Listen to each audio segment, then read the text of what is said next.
आदाब, सत श्री अकाल, नमस्कार। न्यूज़ प्लस वन से मैं शगुफा परवीन। हम आपको बताएं न्यूज़ प्लस वन की कुछ खास खबरें।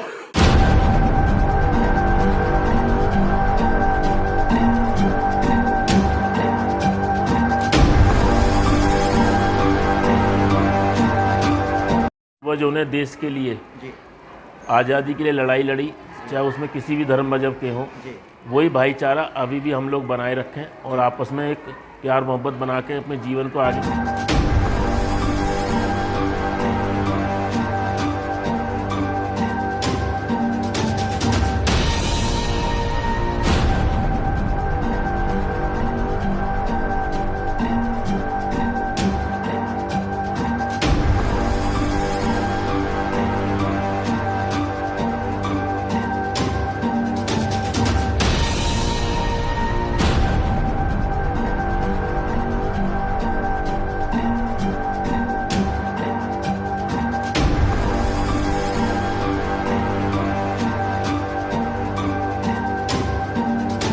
वो जो उन्हें देश के लिए आज़ादी के लिए लड़ाई लड़ी, चाहे उसमें किसी भी धर्म मजहब के हों, वही भाईचारा अभी भी हम लोग बनाए रखें और आपस में एक प्यार मोहब्बत बना के अपने जीवन को आगे की तरफ बढ़ाएं। और हम लोगों का शिक्षा देने का काम है और हम कोशिश करते हैं कि भाई हर मजहब हर धर्म को शिक्षा मिले और बच्चे उज्जवल भविष्य की तरफ आगे जाएं, क्योंकि बिगड़ शिक्षा के कुछ भी नहीं है। जब तक शिक्षा नहीं होगी तो आपस में कहीं ना कहीं भेदभाव रहेगा, कहीं ना कहीं सोच समझने की क्षमता नहीं रहेगी। और जब शिक्षा आएगी तो बच्चे समझेंगे, आगे एक दूसरे के भेदभाव को ख़त्म करेंगे और प्यार मोहब्बत से भारत में रहेंगे। अच्छा सर, शिक्षा से राजनीति चल रही है या राजनीति से शिक्षा चल रही है? नहीं, शिक्षा एक अलग क्षेत्र है, राजनीति एक अलग क्षेत्र है। शिक्षा जो वाली बात है कि शिक्षा से राजनीति का कोई वो नहीं है।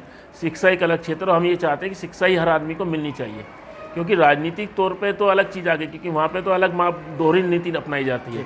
लेकिन शिक्षा के क्षेत्र में कहीं दोहरी नीति अपनाई जाती है। शिक्षा क्षेत्र में जो शिक्षा लेने आएगा, हमारे लिए वो बच्चा है, चाहे वो किसी भी मजहब धर्म का है, हमारे यहाँ आने के बाद हमारा विद्यार्थी है।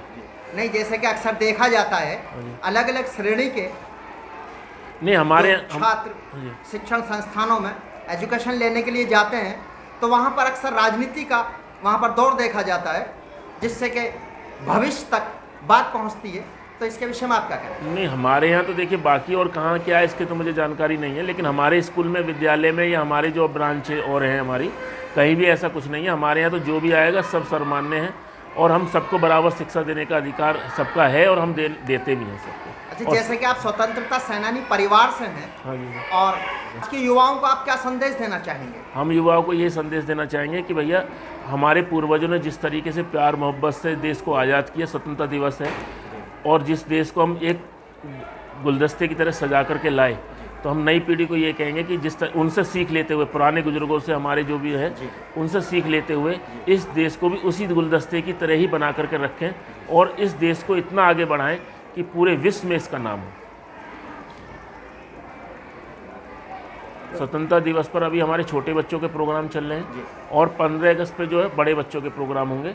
उसकी जो उनको स्वतंत्रता दिवस के बारे में, जो हमारे पूर्वज हैं उनके बारे में कि उन्होंने कितनी मेहनत से किया, उनकी हम स्पीच वगैरह, डिबेट, डांस, जिस तरीके से भी हो सकता है कि देश के प्रति उनकी आस्था बढ़े और देश के प्रति काम करें और हमारे जितने भी उनके अपने माता पिता का सम्मान ऊंचा करें और इस देश को आगे बढ़ाने की कोशिश करें।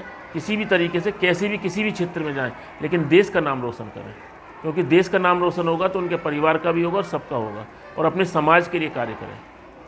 देशवासियों को क्या संदेश देना चाहेंगे आपसे स्वतंत्रता दिवस के शुभ अवसर पर? हम देशवासियों को बार बार इसी चीज़ की हम रिक्वेस्ट कर रहे हैं कि जिस तरीके से हमारा जो देश एक प्यार मोहब्बत और धर्म और मजहब को छोड़ते हुए इकट्ठे होकर के हमेशा चला है, इस तरीके से स्वतंत्रता दिवस पर एक कसम खा के चलें एक कि भाई हम इस तरीके से और भविष्य में इसको और आगे अच्छा लेके चलें, जिससे कि किसी भी धर्म मजहब में आपस में मनमुटाव ना रहे, किसी तरीके का क्या ना हो, एक प्यार मोहब्बत से गुलदस्ते की तरह सजा करके अच्छी तरीके से चलें।